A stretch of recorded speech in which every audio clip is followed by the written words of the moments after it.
Our agenda says we're going to start off with a presentation from Mr. Deborah Copeland, being that she's not here at this moment. We'll skip on the approval of the previous minutes. Okay. Well, and you have a public hearing scheduled. I do? Yep. You do. How did I miss that? Okay. I don't know, but we're all here and you have all the paperwork on it, so. Okay, would you take over? Sure. So I'll just give a quick introduction and then you can open it to public comment. But at the last board meeting, we discussed the Fort Montgomery sewer improvement area and going back to the state controller and bond council to authorize an additional expenditure of approximately $610,000. That would take the project cost up to just below $3.5 million. And so this public hearing was scheduled to see if the public has any comments or concerns. So at your pleasure, you can open the public hearing. Okay, the public hearing is open for comments or concerns on the proposed financing of the project in the Fort Montgomery sewer improvement area. Anyone have any comments? Anyone? Being there are no comments, I'll ask for a motion to close the public hearing. Make the motion to close the public hearing. Second. All in favor? Aye. Opposed? Okay. Now, is that for both of your sheets that you sent us? What's that? Does that cover both of the? During the regular meeting, when you get to the business, you should pass the public interest order by resolution, and then at that point, the town clerk could publish it in the paper. I'll tap you on the shoulder again. Deborah, are you ready? Yes. Science, not so much. Please stand at the microphone, introduce yourself, and we'll go from there. Hi, Deborah. Thanks. Oh, I printed one. I've got I did one. tell the town board that printed. you'd be 5 or 10 minutes. Do you need your extension cord with lights? Well, I haven't set it up yet, so we can talk about that. Okay. And I'll say what it would have been. Basically what I did, I have a full report, but I just want to really emphasize what's on page 1. So what I tried to do was answer some of the questions. I think Bill Edsel asked something last week, and I had the same question. The issue with all of the LED blue light bulbs is that they all have blue light. That includes the white LEDs. It also includes the amber LEDs. The sodium vapor that they're replacing are yellow only, which mimics candlelight or fire, things that humans naturally use at night. The whole issue, which I don't want to spend too much time going over because it was discussed before, but if you look at your table of contents at the beginning, I have negative effects of blue light on health on pages 8 to 11, where I gave a number of citations, really picking up on what we discussed last time, that there are serious issues having to do with retinal toxicity, long-term blindness from exposure to LED blue lights. Obviously, that has a lot to do with looking at screens and smartphones and the like. But if you're adding to that and you have a blue light right outside your window, you're adding both to the retinal toxicity issue, the circadian rhythms issue, which is the sleep, as well as the depressed melatonin, which is linked both with disease and a decrease in sleep. If you look at page 11 really briefly of the report I did, I have 2 graphs. One shows the white LED light compared to fluorescent or incandescent and how it has a lot more of that dangerous blue light. That graph came out of a study. If they had put the sodium vapor would have been sort of more of a straight peak at the higher wavelength where the orange light is, and you would have had no blue light whatsoever. And there's another graph, I think, that I did as well.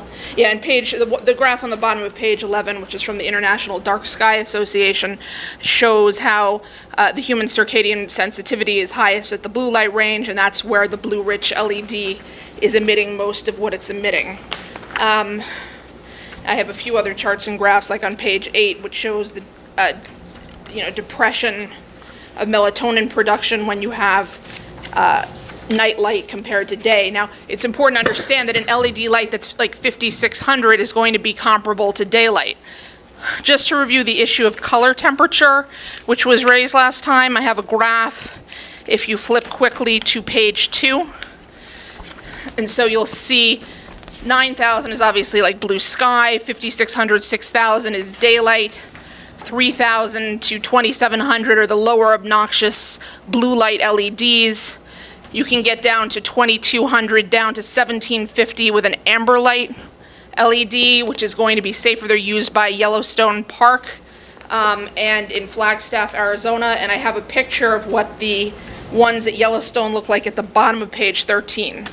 At the top of page 13, that's a blue light, which is much brighter, which you can also compare on page 12 to a picture of the LED light that was installed on Eagle Valley Road.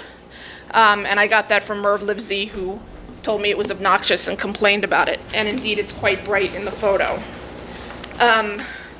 So if we go back to page 1, where I tried to compare apples to apples. All right, so the sodium pressure bulb is going to be 1900 to 2200 Kelvin. I don't know what we have, and I did find out interesting information from Bob today, which is that they have, if one breaks, that O&R is putting in an LED bulb, and I don't know what the specs are on that, but I noticed them on my street. We have some orange, some yellow, maybe 1 or 2 white, and when you go around the corner, there are a lot more white ones. In Eastern Mass, they're using 3,000 Kelvin, which is, one of the better blue LED lights.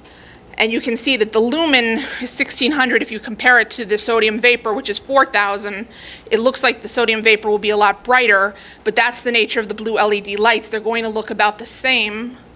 It can be anywhere from 2.5 to 5 times more bright for the equivalent lumen for an LED light because of that blue light.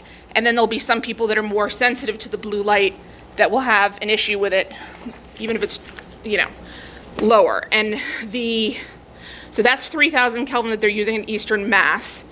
The lowest Kelvin bulb on the market that's still blue light, white light, is 2,200. I have a link that's footnote 3 to Lumacan, and I gave you all an e-copy so you can look at the specs on that just by clicking on it. So that one's going to have a pretty high energy efficiency, but again, even if you're looking at a 2,200 Kelvin blue light, you still have the blue light, you still have all the issues that are on pages 8 to 11, the health issues with the blue light, and they're not as pleasant as the yellow sodium vapor, which has no blue whatsoever and is going to mimic fire or candlelight, which for obvious reasons, as well as the studies on page 8 to 11, are better for human health. Now, the best LED lights are these amber orange. Some of them are called narrowband amber orange, and I have a link at footnote 4 to OSRAM where I put the specs for that.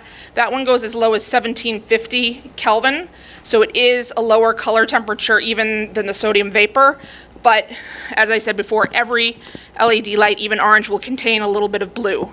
And the orange LED lights are more comparable to the sodium vapor in terms of efficiency. Now, the other things which I discuss, really pages 1 through 4, sort of my overview, but if you go to page 2, paragraph 2, I discuss some of the other issues. Like, we have a lot of fog and mist in Fort Montgomery. With a blue light, the light will reflect off the water in the bulb and make it even brighter and make the visibility worse in those kinds of conditions.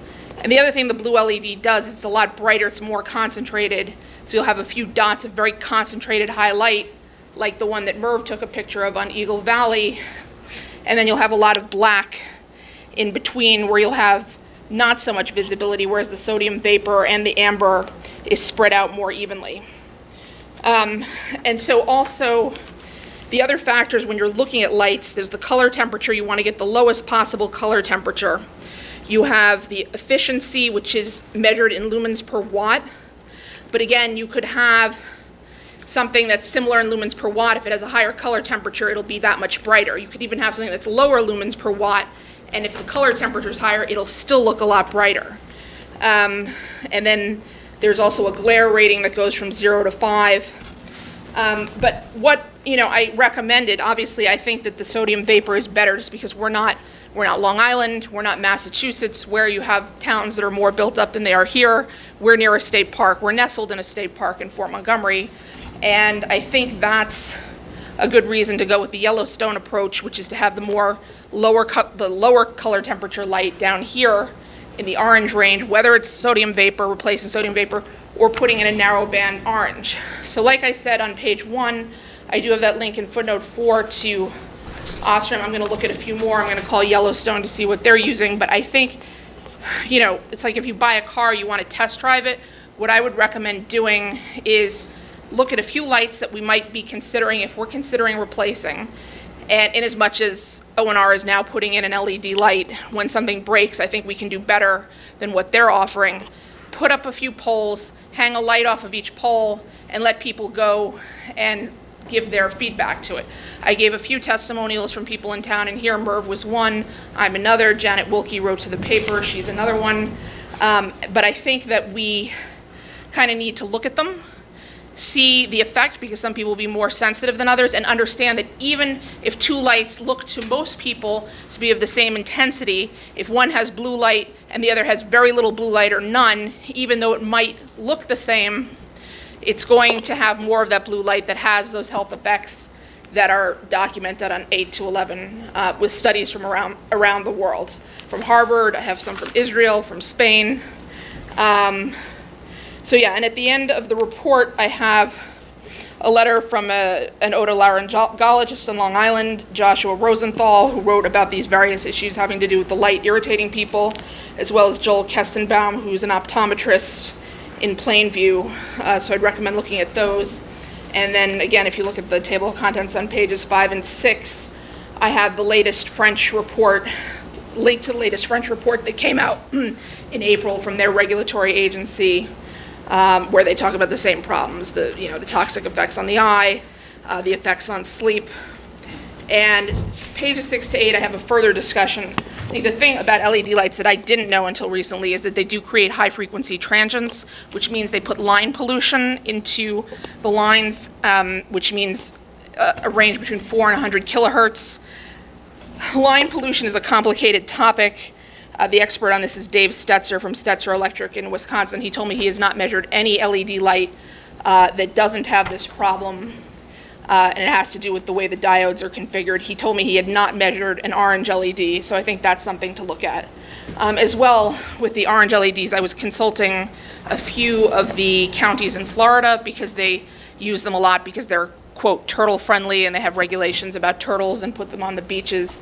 But one of the things they noticed is, besides the fact that turtles and humans have different sensitivity, again, among humans, there's a range of sensitivity.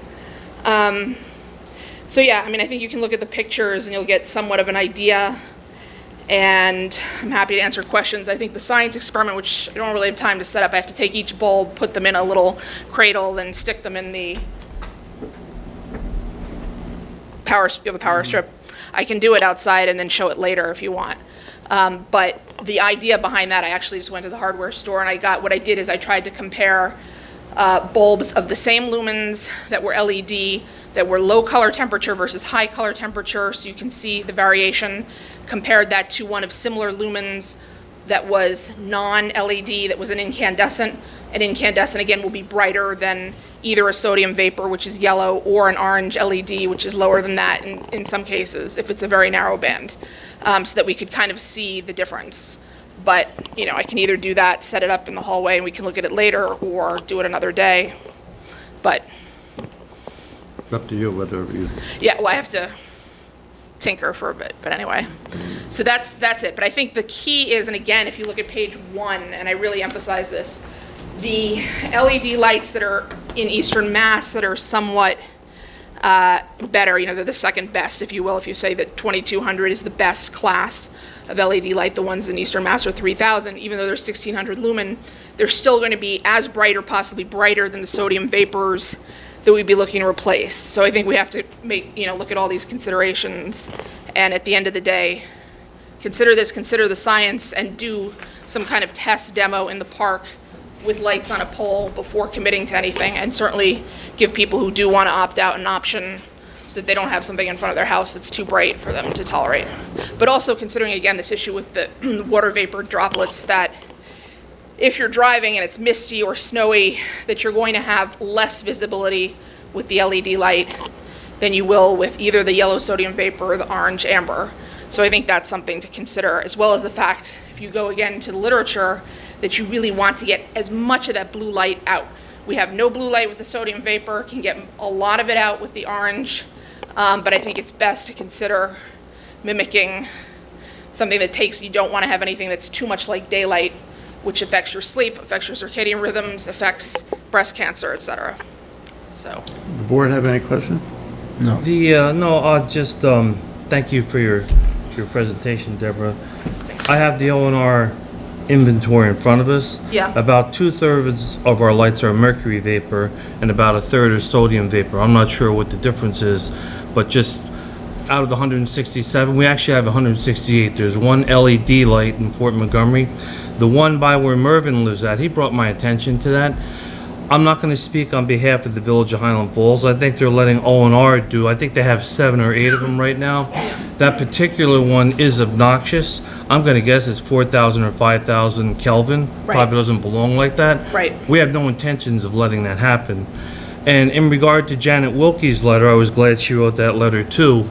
What NYPA has proposed to do, it's costing us $45,000 a year right now for these streetlights.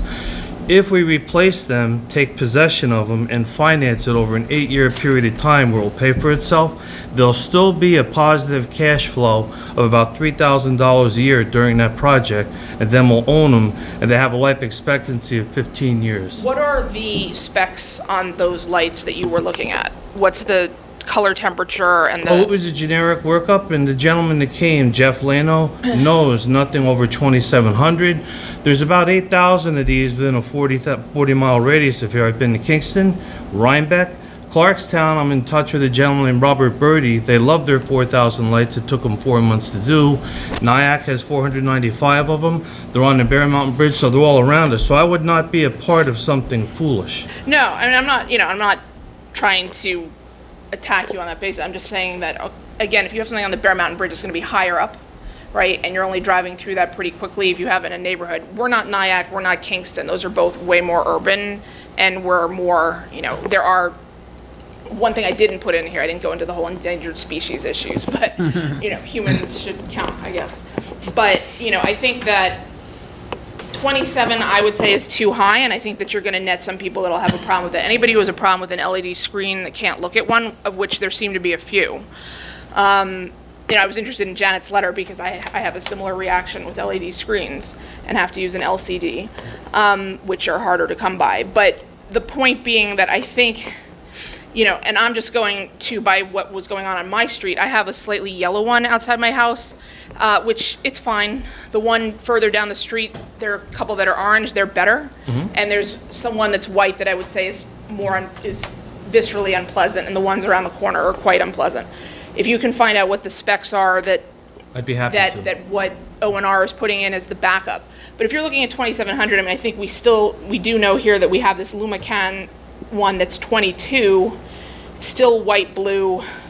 I'd prefer to see it in the orange if we're going to be replacing things, and try to look at a few companies that are in the amber orange range. Like I mentioned, I have the one at footnote 4. I can look for other ones, but if we're going to test them, and I would say test them and have everyone look at them, that we'd be better off going as low as possible, just to protect protect the baseline, everyone who's at the bottom who's more sensitive. Okay. As well as the people who aren't sensitive. The issue with all these things that I see is that there are people who aren't so sensitive to things, but they're still being affected, albeit maybe on a slower trajectory. And then there's people who are very sensitive where it's going to be, why is this thing outside my door? I just want to make sure that the public knows the money part of it. the $40,000 to $45,000 a year we're paying now, that amount is going to be reduced while getting by about $3,000 a year. There'll be a positive cash flow, paying for these 168 lights that have been installed. 8 years from now it'll be done, and your electric bill is going to be about $20,000 a year at that time, as opposed to 45. So My understanding, though, is you're going to have to put a $60,000 output up front to pay. nothing, no. to pay not for a these thing. lights. You're- New York Power Authority finances the whole thing. Okay. Yeah, I'd like to see a little bit more of the math on that afterwards to see exactly what they're offering in the contract.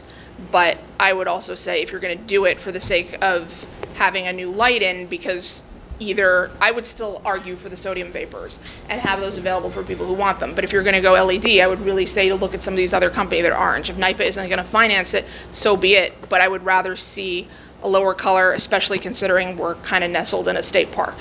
It's us, it's the animals. I like my night's sleep.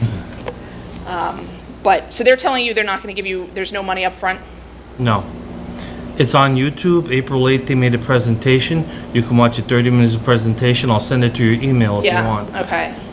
That'd be good. I would like to see what the contract says, because there's always a little zinger. But I really would say that the money should not be the overriding factor.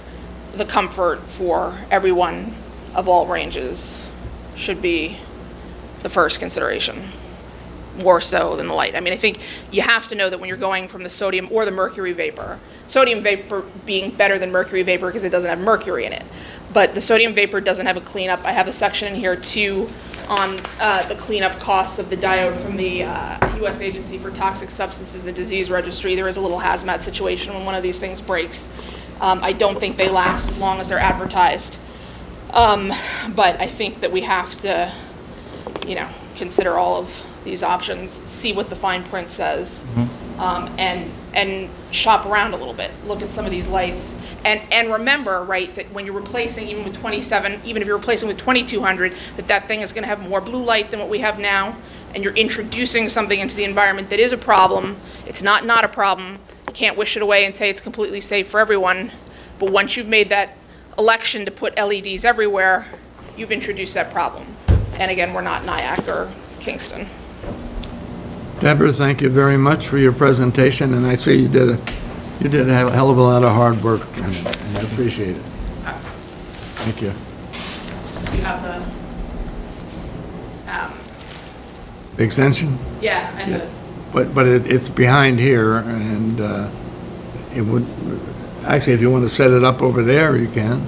yeah, I mean, I thought I'd play with it in the hallway so I don't make noise. I gotta screw all these things. I'm not sure how portable the extension is, though. Do you have the power strip? Yeah.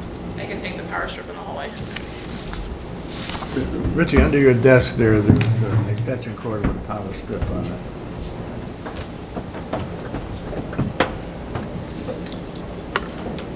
Yeah, this was a treat.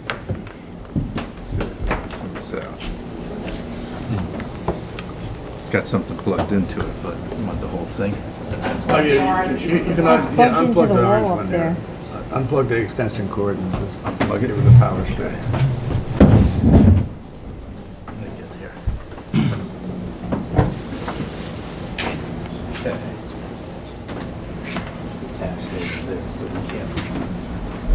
It's tacked in place. It's tacked into the wall, so, The power strip is?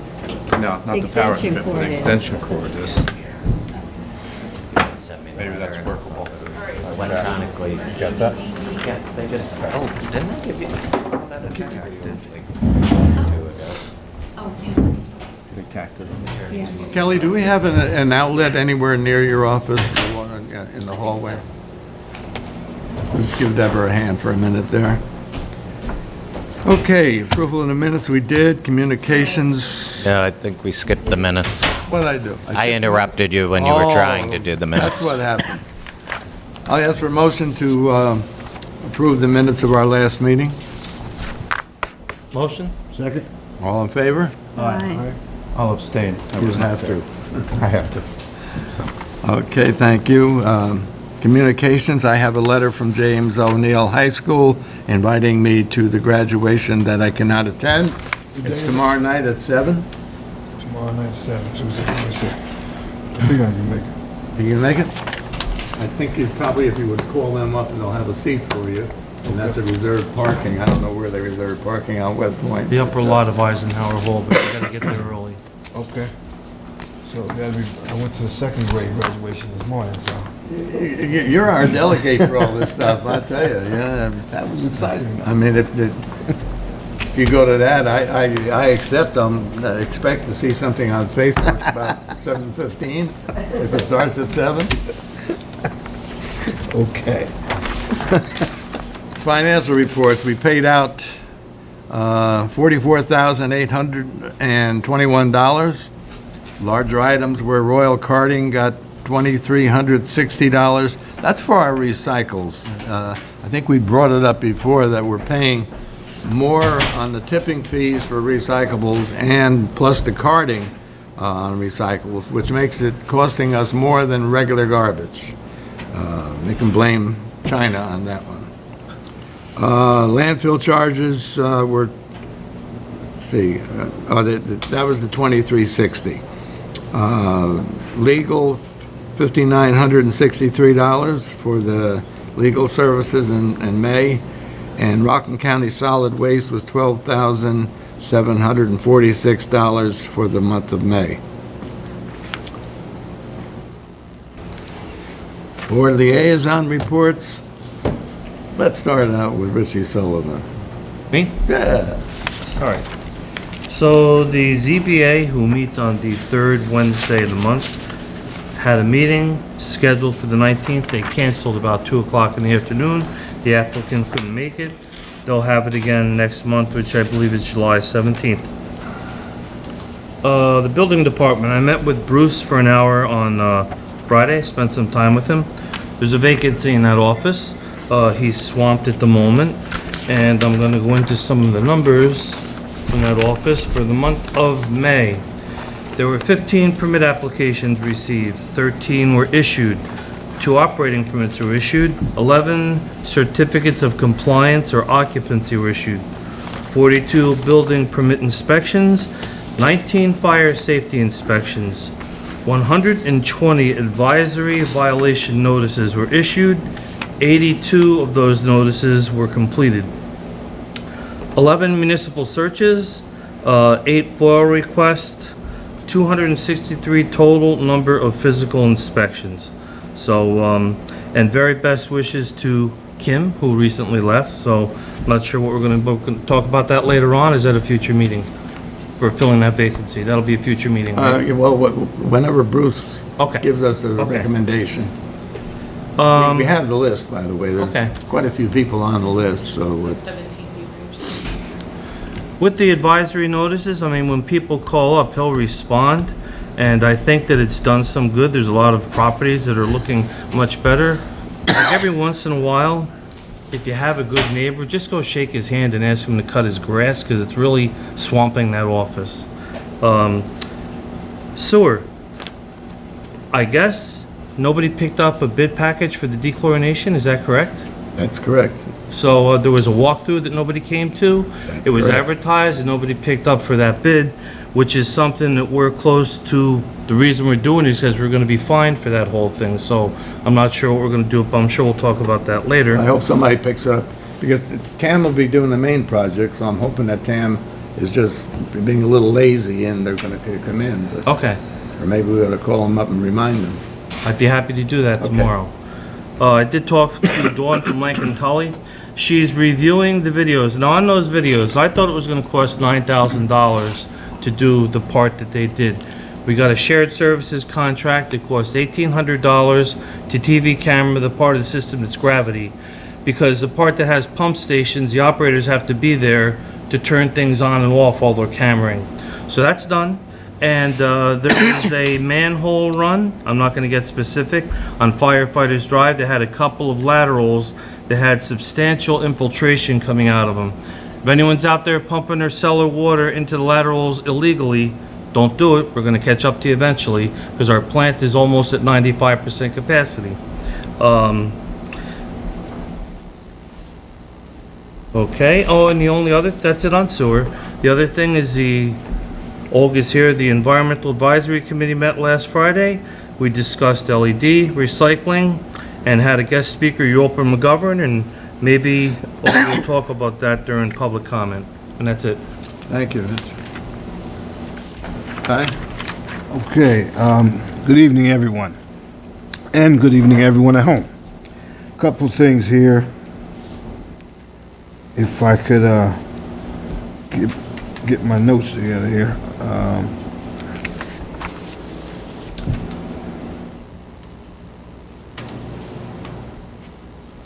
So first of all, got a report from the Center, Miss Ann Molina, who's spearheading the Juneteenth celebrations, along with Ms. Venetia Jackson.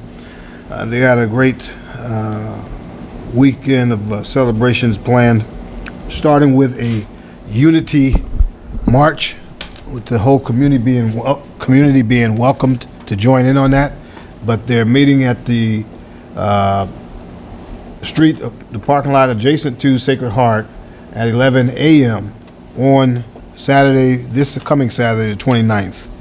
And so back to the definition of Juneteenth, it's a celebration of the end of slavery as we know it in the 1800s in America.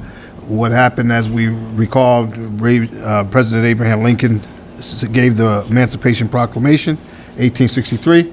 2 years later, 1865, the last remaining slaves in Galveston, Texas, were freed, not by any form of what you call being nice. It was Union troops had to be sent to make them be released. So that being said, the folks then started a celebration combining the word June and the word 19 into one word called Juneteenth. So here in Highland Falls, this is the 4th annual Juneteenth celebration. It's one of those things that's celebrated all over the world at this point. And then here in little old Highland Falls, town of Highlands, we give some of the larger communities a run for their money, particularly in Orange County. I don't recall that any municipality in Orange County is celebrating the Juneteenth on the level that we are, to include Newburgh, Middletown, and some of those larger communities. So I say hats off to the committee and the community at large for setting such a precedent. And as we know, the person who really we tribute the beginning of this to is Laura Lanier, who's passed a few years ago, and I think it was 2014, a resident of Highland Falls, a graduate of James I. O'Neill, went into the Air Force, was stationed at Texas, heard about and learned about this Juneteenth, came back home after her time in service and started this process. And we just carry on that mantle. So other than that, there's a lot of senior citizen activities, or like they like to say at the center, older adult type of programs that are taking place in the month of August. So please continue to reach out to the center. They're doing a fabulous job. They're putting together some top-notch programs to include trips and bingo and a variety of other things. And I know she's also talked to our recreation director back there, Aaron. Like, one of the activities for Juneteenth, believe it or not, is kickball. So they bring in kickball back, apparently. What do you know about that, Aaron? I mean, I can coach if you need a coach. I can't kick and run anymore, but that was just What do good you mean to you know. can't kick? Well, I mean, just if you get out there, I'll get out there. Okay. That's all I got. June. Okay. Later on in the meeting, we'll be hiring, with board approval, we will be hiring 2 more Phase 2 candidates. And just so the general public knows, when we hire a Phase 2 candidate, they've already completed Phase 1 of the police training on their own. And when they come to us and we are willing to hire them and sponsor them, they also pay all of their expenses for Phase 2. And at the end of that, they come out and they do field training with the chief or his field training officers. And all that time, it is costing the town of Highlands nothing. And then they are put on the schedule, and at that point, they are paid. We have 3 really great ones that are almost finished with their field training. And tonight, hopefully, we will approve 2 more for Phase 2. And also, the chief is doing a lot of strange hours because he's making sure that these young men and women are qualified and they have all of the training that is needed before they can go out on their own. So thank you, Chief.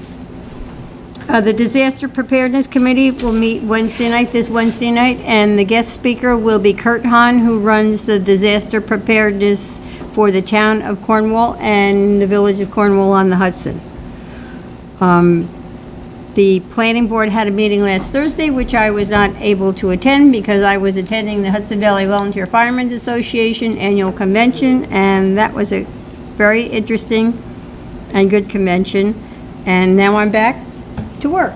Welcome back. Do you have the names of those two? I do. Okay, so if you would, You want to hire them now? I might as well hire them now, and it's all contingent on county approval, right? Right. So and this isn't the order that they will have seniority. So I'll make a motion to hire Raymond Mang as a part-time police officer with the town of Highlands with an effective date of July the 5th, pending completing all of the paperwork necessary, and when he is eligible to be paid at the base, the starting pay. Have a motion to hire? Second.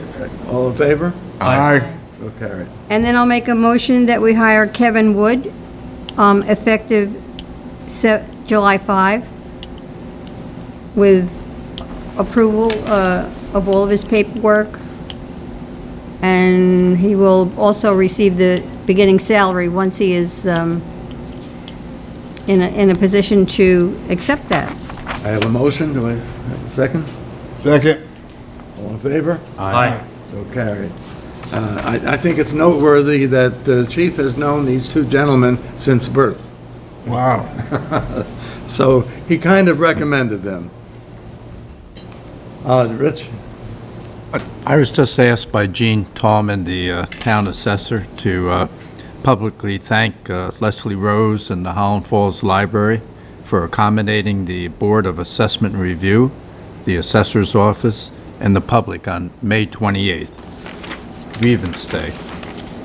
And I guess the library staff had to stay a little bit later than they usually do. The town has been using the community room at the library for the past couple of years, as there's a conflict with the courts here. So, again, thank you to the Leslie Rose and the library. That's all I have. Okay, department heads, chief, do you have anything? No, sir. Kelly, have anything? Mr., huh? We have one of our Phase 2 candidates with us this evening, correct, Chief? Yes, ma'am. Yes. He's training, and this is part of it. Well, good.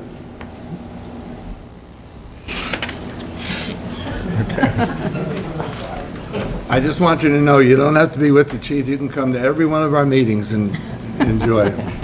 Okay? Aaron, Recreation Director? Well, come up here and do it now. We'll get rid of it. You go home. You got a family at home, you know. Thank you, I appreciate it. Good evening. Good evening, board. I had sent a email to the board last week at some point, proposing that we consider payment to Sacred Heart for use of their building throughout the summer.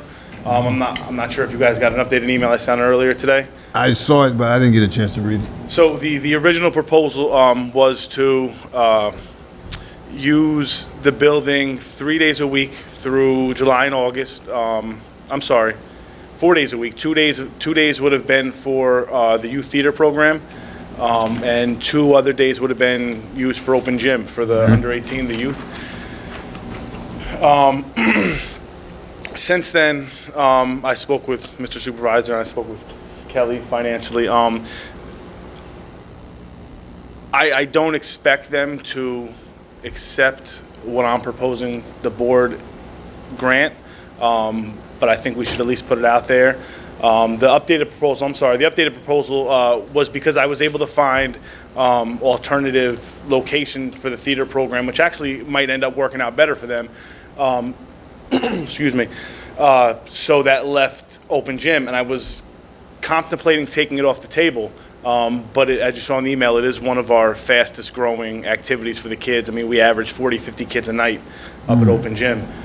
So I was very hesitant to take that out.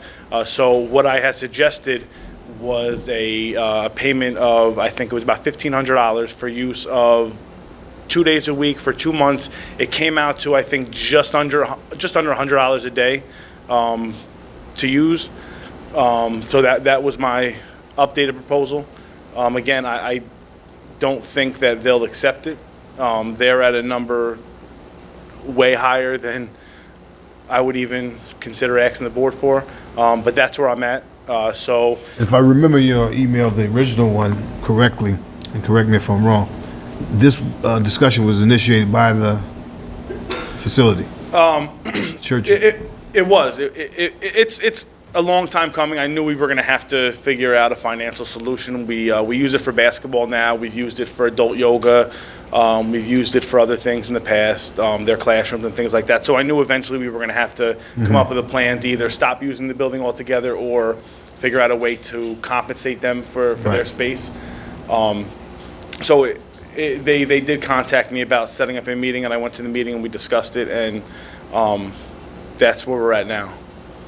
Yeah, so I responded to that. I didn't go into details in my thoughts, but to be honest with you and be transparent, I think certainly that church is a pillar of the community, and so we hope to find a fair and balanced situation where they feel compensated, and we feel that we can afford to do so without, raising any taxes, right? But so I think that it's something that we definitely got to work through and really look at the best way to compromise as much as possible to get to a common goal. That's my 2 cents on it. I think the proposal, I'm sorry, I'm going to cut you off. We have been paying $500. So we usually pay $500 per season, and that gives us 2 days a week Okay. for about 2.5 to 3 months. And so now you'd like to offer $1,500. I would like to offer them what we've been paying, but they have let me know that we have to come up on that price. I think the $1,500 is fair. I think it's higher end of fair. I think the number that they want I think it's high fair. And this would give us use of the gym during the summer. For the summer, yes. A couple hours a 2 day, days a whatever. week. I think it was 6 to 9, something like that. And wintertime, we're not doing anything. I'm in the process of trying to figure out if we can find a different location for basketball. Access to Sacred Heart is nice because we can get in there early when we use the school.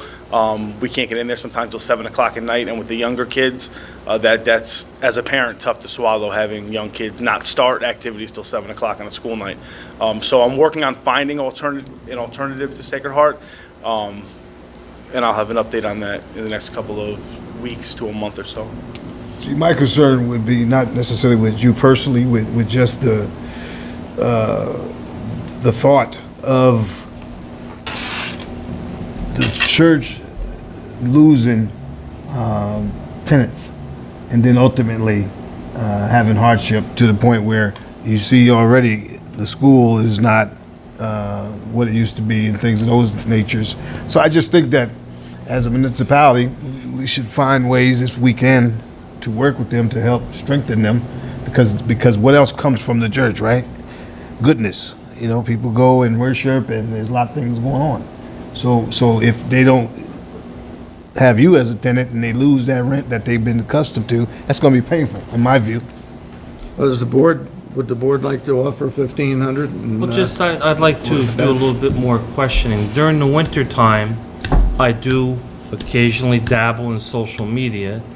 So in the winter time, I just want to get to what happened up there. I'm going to say we didn't participate probably at least half the time because there was no heat in that gym. Is that a correct statement? We had a lot of times at the beginning of the season that we canceled. We made a lot of that up on the back end of the season. We did lose some dates, but I wouldn't say it was half. It was a few here and there, but it wasn't. We only used Sacred Heart. Let me backtrack for our 8 to 10-year-olds. Our older kids play at Sacred Heart because at the middle school because they can start a little later than the younger kids. So our 6 to 7 and 8 to 10-year-olds use that gym. So my nephew plays. I went to a few of those games, and it's great. I'm glad to see them using it and it's available, but the complaints were overwhelming. They were. And I actually had discussions with the building department about that. Then I see that they actually fixed the heat. They were there for a couple of months, I think, fixing the heat. It is fixed now? It is fixed. A lot of the work they had to get done was prefab stuff. It was like stuff specific to that. They don't make that system anymore. So a lot of the stuff they had to make and send out to make. Cost them $60,000, It was just under 70, I think they said, between 60 and 70 to actually get it up and running. And it is back up and running. And it was up and running for the last couple of weeks of the season. So the 1,500, but this is to get us through July and August, basically, right? Yes. 2 nights a week? Yeah, Every week? every week. And you say that it's been going well? I know you have a lot of rules where people can't Yep, we have all leave the, and come back and all that other kind now, of yeah, stuff. we have code of conducts that every kid signs every week, no matter whether they signed it before or not. And it's, basic rules. Once you leave, you can't come back. You adhere to, Right. all these list of rules. And we've actually had not one incident that I've seen, and it's actually in its own way brought the community together a little bit, because on Facebook, if anyone's on social media, Desiree puts her post out every week about volunteers to watch the kids or donations for pizza and water. So the kids that actually come actually eat and drink for free because of community donations. I actually chaperoned it one night. It was so much fun watching kids just play. Yeah, and that's what they do. They just go and have No fun. phones, no video games. They were just playing basketball. And Richie, just- would you like to make a motion? You gotta say one more thing, then I'll One make more the thing. motion. Long Pond was 50,000, that's gone now. So at budget time, I'd like to see at least like $35,000 left in that. Well, I don't wanna use all 50, this is coming out of that line, I would think, right? So I'm supportive of that. I just don't feel the need to burn up that 50 grand on other things. I'd like to be able to just say, okay, that's over with, and we don't need that money anymore, so. Okay, well, let me I'm good. correct you, it's not 50,000, it was 25,000 it actually cost us. Yes. Okay. Because we had Yeah. revenue. Could have revenue, okay. Right. But you originally suggested, since we don't have to pay that, use some of that potentially to address this issue. Yeah, I'm just trying to find other ways. Not that same thing, Mr. Sullivan, I'm not trying to spend the money where we don't need it, but Yeah. if there's places we could expand, and we have the opportunity to, I'm looking to do that. Yeah, well, listen, I think, I'm good. in my opinion, respectfully, is that it's a good spin when you're spending it on youth and you're spending it on a church that has a lot of people that count on that place to worship. That's my opinion. And we can vote, as far as I'm concerned. Okay, I got a motion. Motion. Do I have a second? Second? All in favor? Aye. And that was $1,500 a 1,500. month. He's gonna offer it, now they may decline. But that was the motion, $1,500. $1,500, not a month, $1,500, no, for the $1,500 summer. total. 2 months. Oh, for the Not a 2 month. months, okay. No, not a month, I'm just sorry, that's total. what I was Just for asking. the 2 I months, wasn't- July and 2 August. months, yes. Okay. Okay. So I have a question for Aaron. You had mentioned a while ago that you would like to see the pool open a little earlier in the day. So, yes, and I apologize, I didn't get that out. It's been a long couple of weeks with inspections and Department of Health.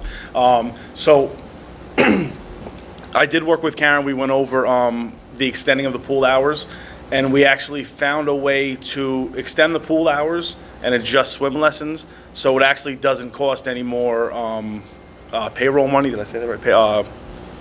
Yeah. Yeah.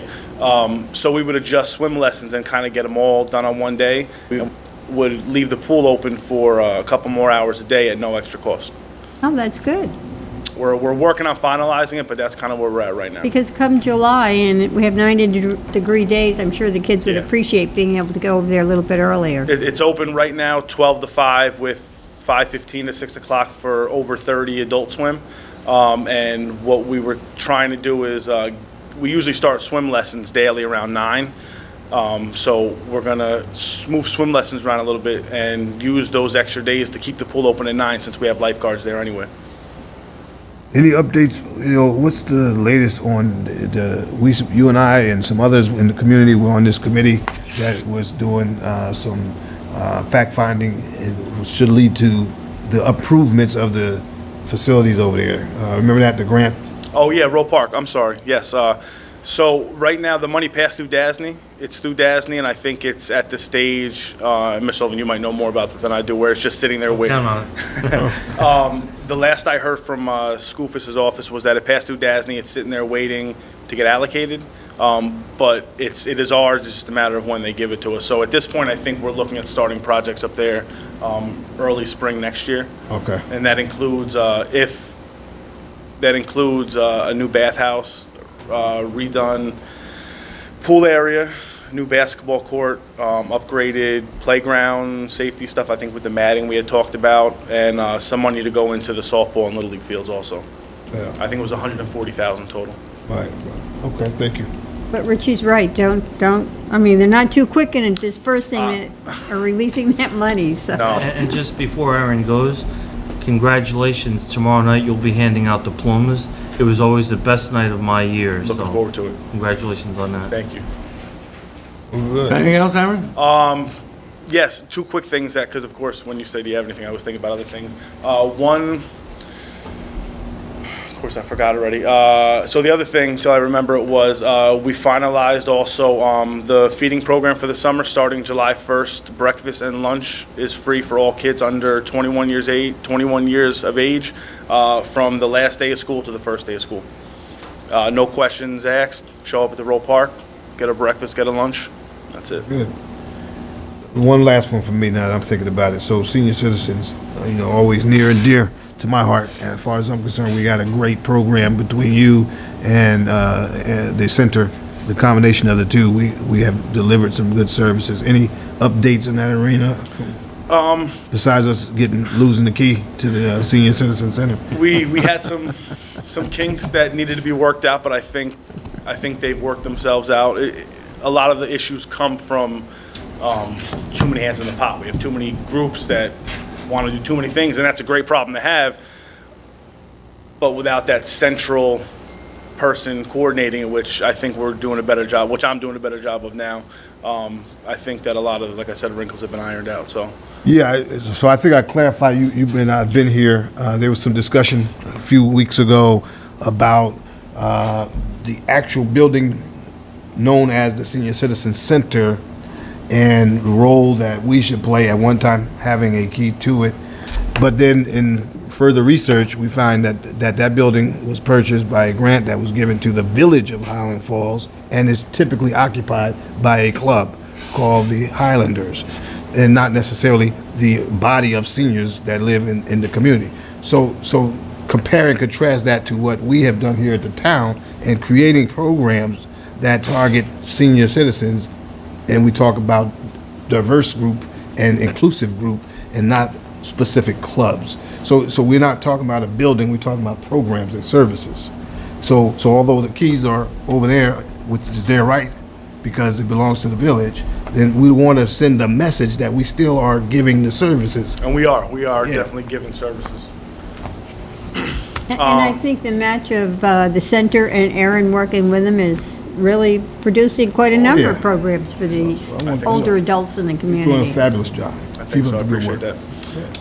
Thank you. Thank you. The last thing I Thank you. remember, Oh, as you were getting ready to say that, nothing. You're still there, huh? Nothing pressing. But as we move into budget season, any board members, I'd love to sit with you guys and figure out.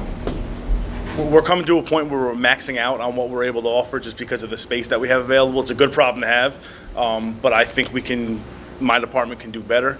I think we just need to find some different resources to be able to make that happen and try to figure out what we can do as a board Okay. and as a department. I'll definitely take that on and help you with that. So I appreciate it. All Thank right. you. Thank you, guys.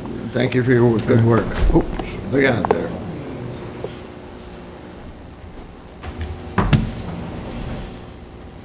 Juneteenth Yes, sir. hours. Hours. So let me give you, 11 o'clock, assemble, a.m., 11 a.m., assemble at Sacred Heart Church in the street of Main Street there. 11:30 a.m., step off in Unity March down the street to Memorial Park. 12 p.m. afternoon, a flag raising ceremony with the Juneteenth flag, which is a tradition that has been occurring for some time, but we do have in the town of Highlands a Juneteenth flag, and we'll do similar to the Greek American community, the Irish American community will raise the flag. That'll last probably 30 minutes, so we go from 12 to 12:30.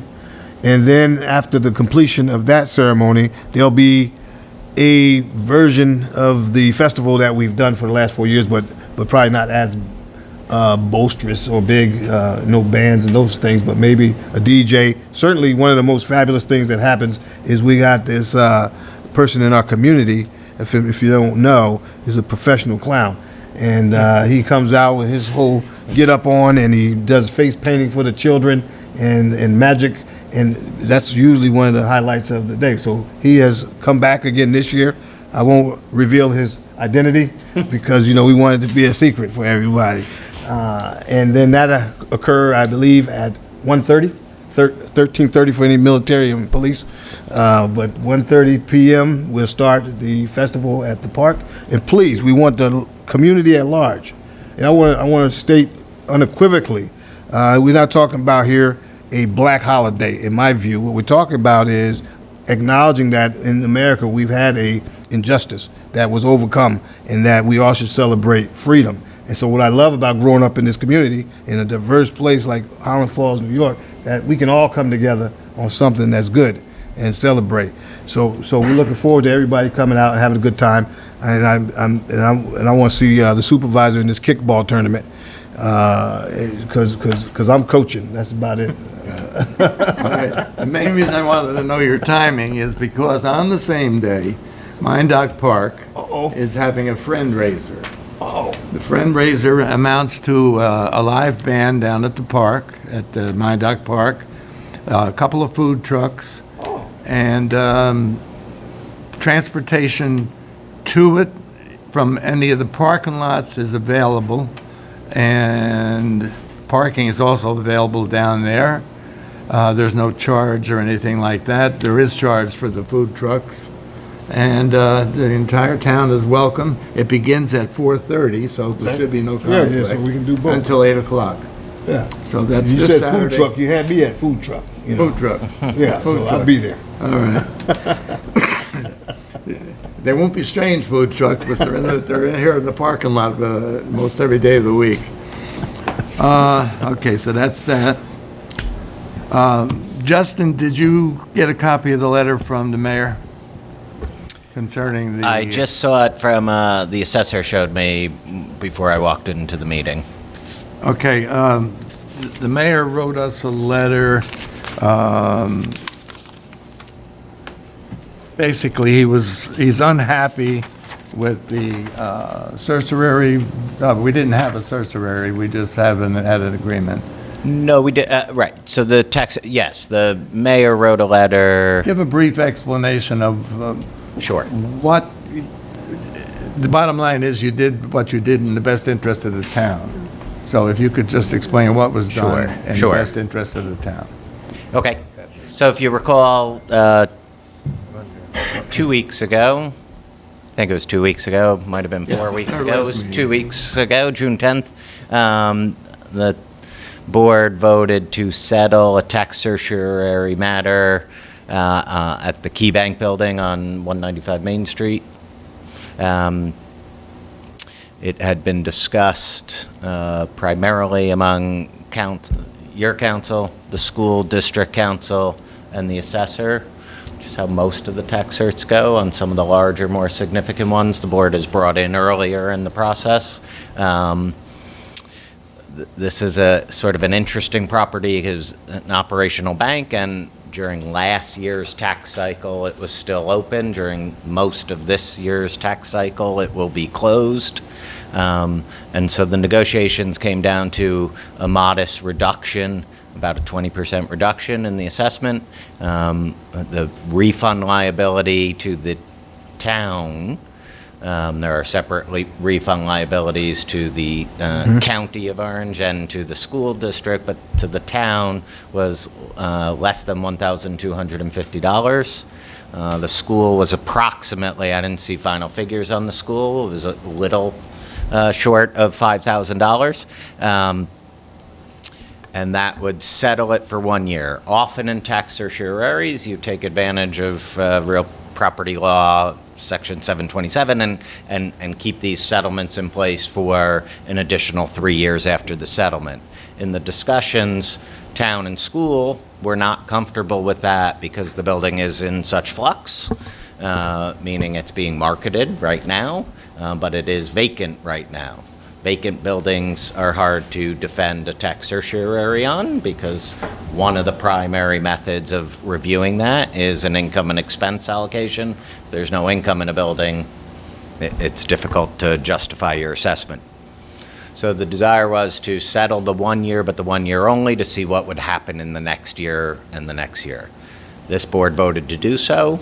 The school board has not yet voted, to my knowledge, though council had initially indicated his comfort with it and was on the last agenda, but to my knowledge was not. I guess it was put over to the next agenda. In the meantime, the village wrote complaining that the village doesn't have a separate assessing unit, so the assessor does the assessments, sets the mark for the community, and everyone is responsive to that mark.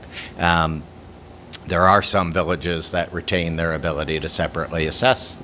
Highland Falls, to my knowledge, gave that up very, very, very long time ago. But, so they're objecting. The letter, and again, I just quickly glanced at it, was sort of a general statement that tax certiorari's can be damaging, they can diminish the tax base, we have to be concerned with all of our taxpayers, particularly our commercial residents, because when they go away, it then has a ripple effect on the public.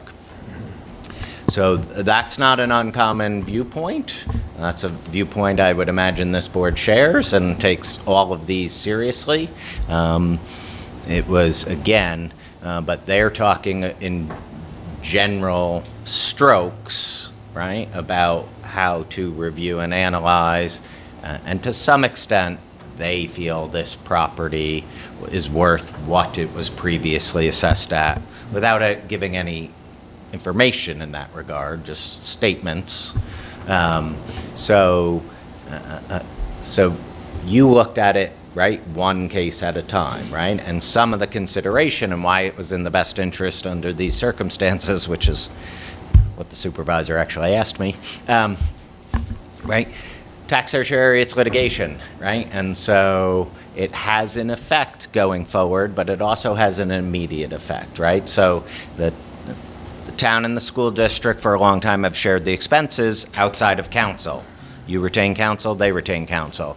But the expenses of the litigation and appraisal and some of the due diligence we often share, those expenses are fairly expensive in a 1 year situation, right? So the total refund liability was approximately $6,500 thereabouts. Don't quote me because I don't remember. I remember yours exactly, right? And so, and that settles the case. That stops sending me to court, which most of the time there's a court appearance every 2 to 3 months in front of the judge, right? There's an expense there for you and for the school district. Not for the village, by the way, but for you and for the school district. The judge was prepared to say, fine, get me trial-ready appraisals.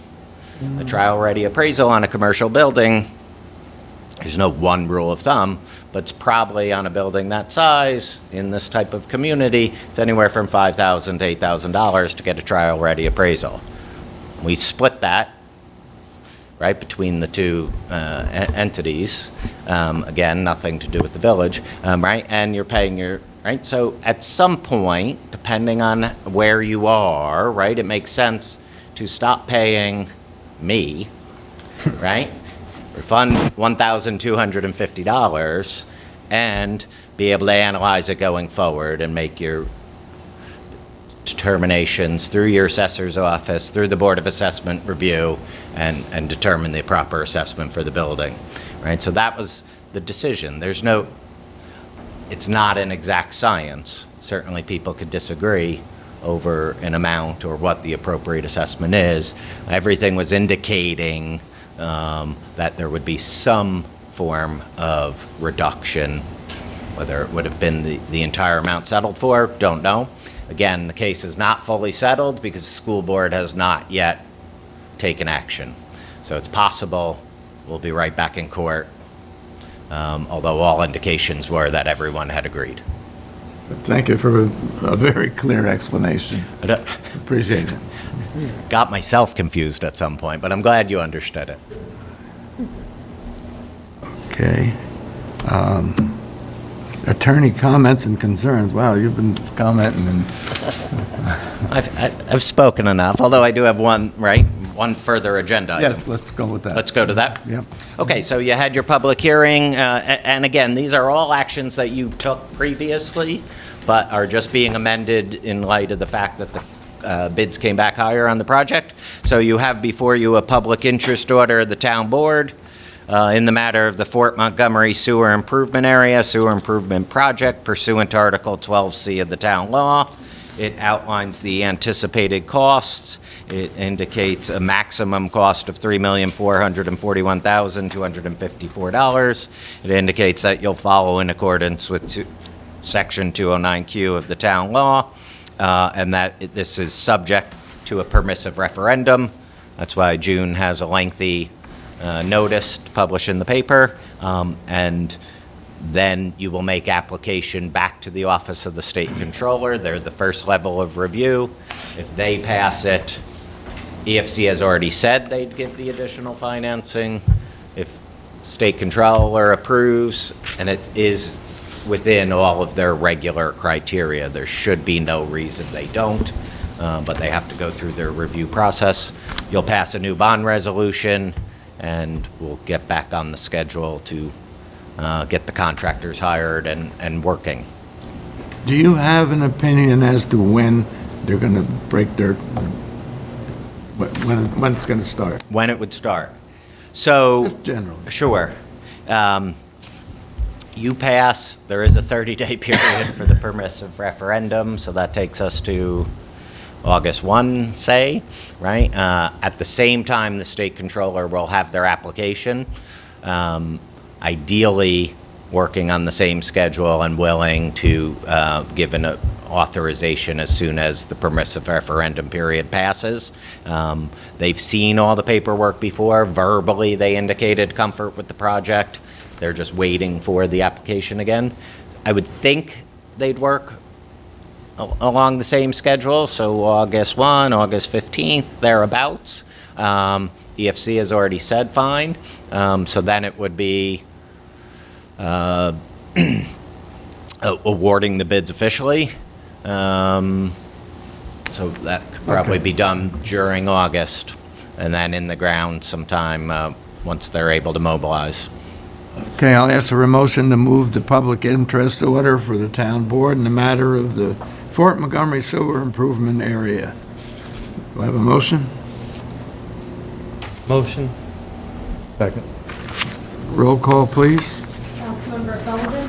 Aye. Councilmember King? Aye. Councilmember Dozier? Aye. Councilmember Terry? Aye. Supervisor Lewis? Aye.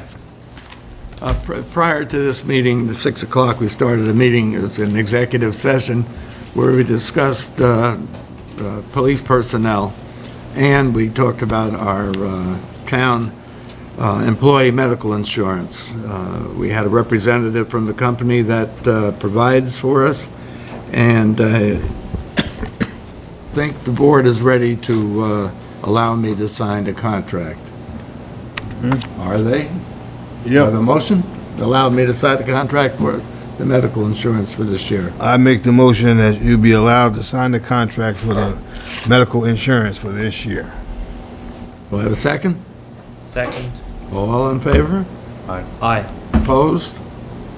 So carried. Parking lot down in Fort Montgomery by what used to be the old town garage. is becoming abused by certain traffic that should not be in there. It's the only municipal parking lot, not unofficially right now, but it's going to become official, I hope. It's the only parking lot in Fort Montgomery, and it should be used for passenger cars only. We've had a trailer in there that was used for cars until we told them to ask them to leave. There's been a boat stored in there, and while the boat was there, I had someone ask me, I have a travel trailer that doesn't fit in my yard in my new house, so can I put it in there? And I said, well, I don't think so. And he said, well, what about the boat? Well, he's got a point. What about the boat? So what I want Justin to do is to give us a local law establishing a parking lot there. I talked to our insurance agent, and that's not going to cost us anything more because it's an official parking lot. We don't have to pave it. We don't have to line it. All we have to do is put up the proper signage, pass the law, and then the chief will take care of the parking lot. We have a pickup truck with a cap on it down there that hasn't moved in 2 or 3 months. I'm trying to get a hold of the people that own it. I don't know if you tried, got a hold of them? Oh, okay. So, anyway, so. Sure. So, right.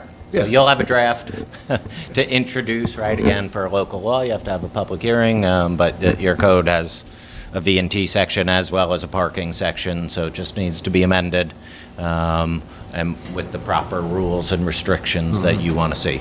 I think probably the best way to put it is, especially since half the people on the road are pickup trucks, passenger vehicles only. That's defined by a license plate. It's Sure. either a commercial truck or passenger truck. Does the board have any opinion on this? I mean, it's next door to me. That's the only reason I brought it up. Well, in the meantime, Bob, it's private property, and if no one has permission to park there, they can be removed. Yes. I mean, Correct. you know, if somebody's abusing it, Yep. I think that there's a process whereby it can be removed. So, And it really is getting more and more legal good use. The people in the church across the street there, they're parking over there more and more all the time. The Mine Dock Park thing, we're encouraging people to park up there because there's not enough parking down there. Hikers, I mean, they park there. All of a sudden, I'll see a whole line of cars there, and they're there for the afternoon and gone in the evening. So it's really being used nicely, and it's an asset to the community. Oh, with the exception of the things that are still there that we would prefer they were not there. Yeah. Justin, if we do this, and I have no objection to, since I don't think we're going to do what the comprehensive plan suggested and make that a little shopping hub in that lot. I have no objection to it being a parking lot. When you put the rules and regulations together, I'm sure we'll get a chance to look at them and make suggestions. Absolutely. And then we just have to adhere to our own rules and regulations. That's correct. Subject to change in the future, should you feel a need to change one of those rules or regulations. So Bob, you were mentioning the vehicles be just commercial or passenger? Yeah. Just so, suppose someone like myself has a commercial pickup truck and wants to go to the post office and it fits in a 9x18 spot. I don't know if that could be considered or whatnot. There are some of us who have commercial vehicles that we use for passenger purposes. So, And I don't see. I don't wanna complicate I don't things, see a but problem with that, but if it fits in a 9x18 spot, which is a typical spot in our code, we can work on the language. and that lot, over the last 30 years, has a lot of history to it. I think there's some contamination about 25 years ago cleaned up, if I'm not mistaken, so it'd be nice to see it finally be a parking lot. My brothers used to race go-karts in that lot. Yeah. Going back 100 My years. point still is, A little bit ago, huh? if it's a private lot, and if somebody's abusing it, I think that they can be removed. Yes. Without having the regulations. Well, Oh, I tried absolutely. to They can be stand- removed. So when you open Right it now. up to a municipal lot. Right then- now. Right now, take it out. It just makes it easier as a municipal lot to remove people. Any other old business, new business? I have one thing. Yes, Ken. We have to talk about workman's comp. Workers' comp policy. Oh, okay.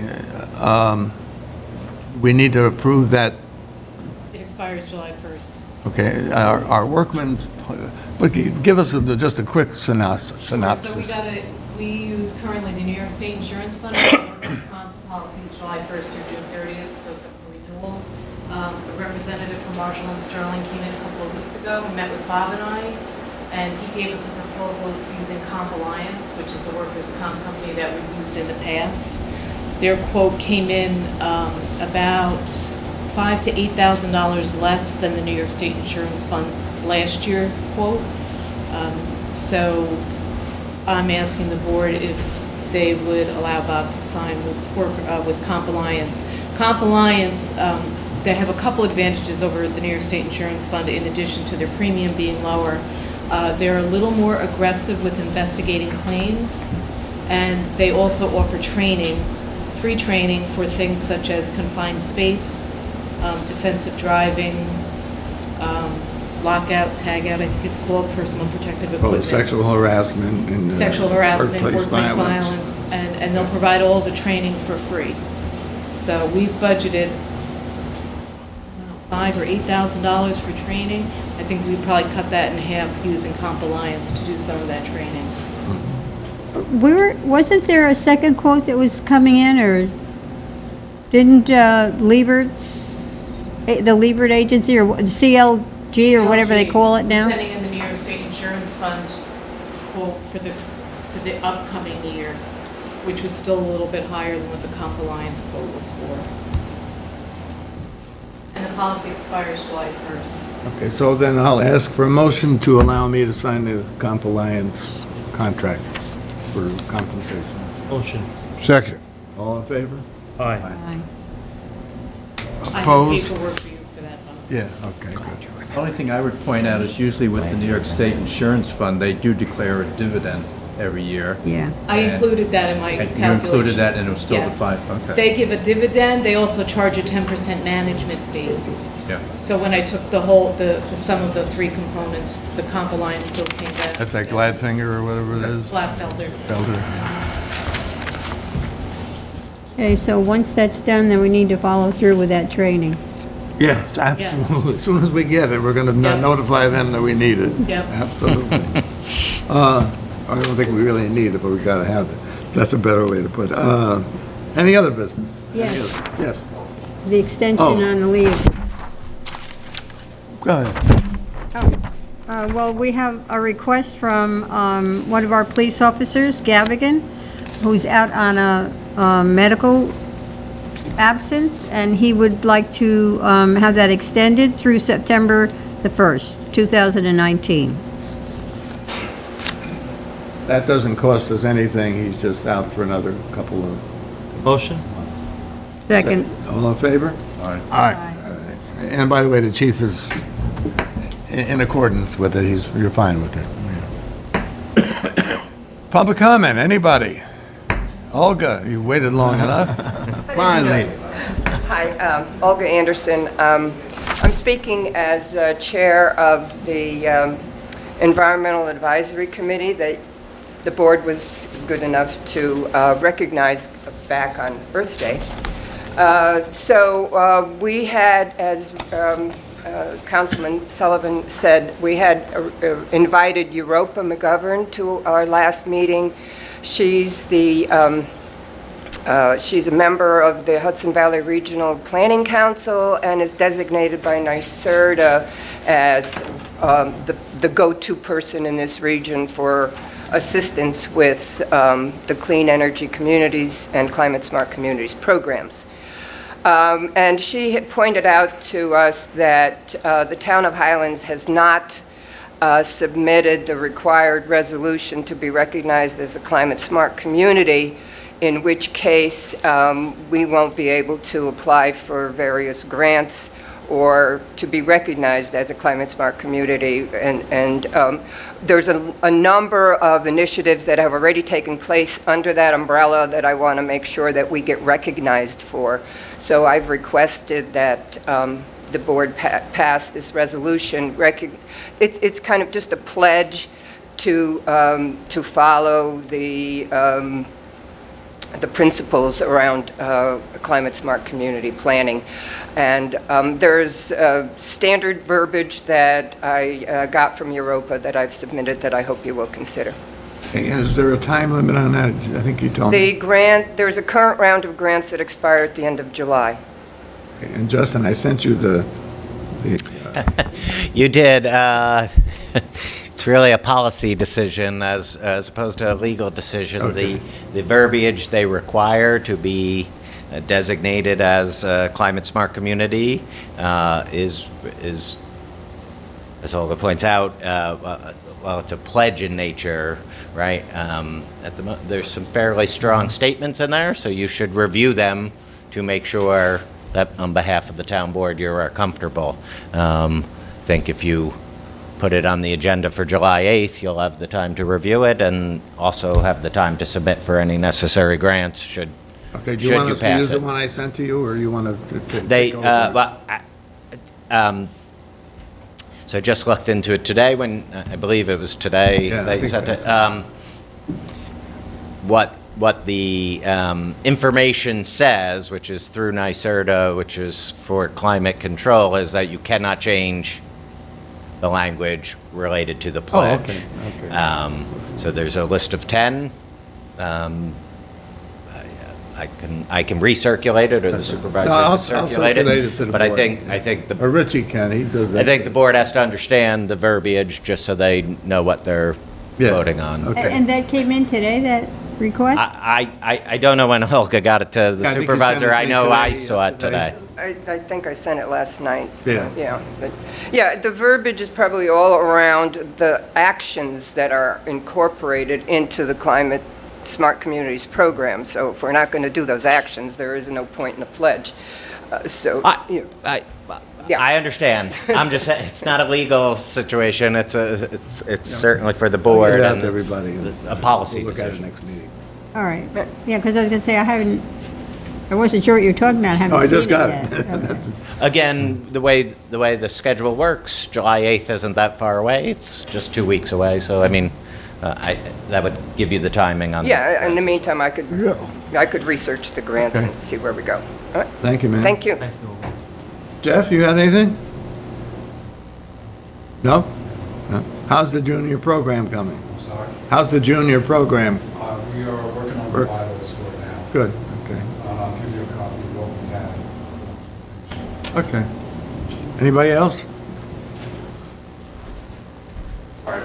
Try to be real quick. I was wondering, Tierney, can I ask that you turn off the air conditioner for just a minute? Yeah, sure. Well, point is, if you have money in the town building fund still, I don't know, not that familiar with the budget, that thing just kills your meeting. I'm sitting really close to it this particular meeting, but see how nice and quiet that is? The rigging of the We ears have and we have a stuff. split system at our house. I think it'd be very reasonable to install here, and you can't even tell it's running. So that was just the one point of how when something's absent, you really appreciate it. My neighbor was here, and I can't see it from my house unless I go to the end of my driveway, but there's a street light there that is one of the worst in the community, and I would assume that would be changed out as part of this initiative, though it is on a private road, but I think if it's on no Is it an one... LED light? Or No, I think it's probably one of those mercury vapor ones, and it has no cutoff at all. Okay. Just it'll wake the dead. So I don't want you guys to get caught up in overanalyzing this whole thing. If you stick very closely to what other communities have done successfully, there'll be a lot of happy people in this community. and you'll save a lot of money. I really can't appreciate match, the work you're well, doing. thank you. Well, you inspired it. I can't match Deborah's scientific research. I have gone through great lengths at nighttime to go to Clarkstown and to speak with those people. They have 4,000 lights. They put them in 4 months. And I've driven around and looked at them and spent time near them. And I think that I think it's a home run financially. And like, you know, I'm not known as the most going green person in the world. Back in the early 80s, when the West Point Transfer Station first opened, I worked at the Orange County landfill, at which time cover material was old garbage because it decomposed. That doesn't happen anymore because it's all plastic inside of it. And 20 years ago, people talked about recycling being this industry that would create jobs. And we're just sending it to Malaysia or China, just getting dumped in a landfill anyway. It bothers me. And that's why I'm involved with this at the level that I am. And I think the LED lights would be a really good investment for the community. It'll have a positive cash flow. And after 8 years, from 8 years to 15, we'll be spending 20 grand a year rather than 45 for a set of lights that are brand new. So, Want to also add, thank you, that those yellow lights, the sodium lights, or the low-end, very, very low-end spectrum LED lights would be similar in color to what you used to see along the highway here going to West Point from the visitor center. I found them offensive looking, and the color rendition is just, you know, almost hideous. They might work very well up on Canterbury. That's how you can get into like really going nuts over this. Thank you. NIPA said they would do a pilot. I fully expect your critique on that when that happens, Bill. Anyone else have public comment? I'll ask for a motion to adjourn. Motion? Second. All in favor? Aye.